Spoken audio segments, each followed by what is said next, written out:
Top quality और consistent performance के लिए सिर्फ सिल्वर पंप नाम याद रखना। પીડિતોના ન્યાય માટે હવે કોંગ્રેસ મેદાને આવી છે। કોંગ્રેસ વિરોધ કરે તે પહેલા જ પોલીસે કાર્યકરોની અટકાયત કરી હોય તે સમાચાર સામે આવ્યા।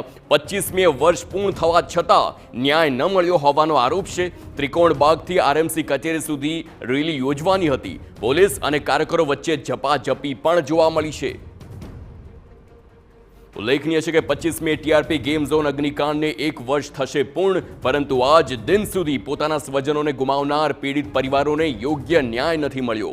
જેથી પીડિત પરિવારોને ન્યાય મળે તે માટે ફરીથી ઝુંબેશ ચલાવવાનો કોંગ્રેસના કાર્યકર્તાઓનો નિર્ણય હતો, પરંતુ તે પહેલા જ અટકાયત કરવામાં આવી।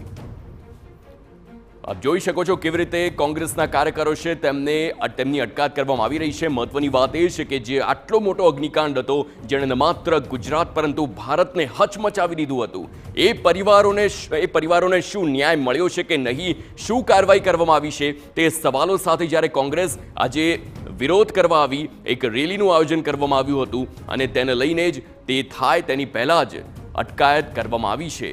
આ દ્રશ્યો જોઈ શકાય છે કેવી રીતે કોંગ્રેસના કાર્યકરોની અટકાયત કરવામાં આવી અને રાજકોટમાં ટીઆરપી અગ્નિકાંડ જે થયો હતો આખું ગુજરાત હચમચી ગયું હતું।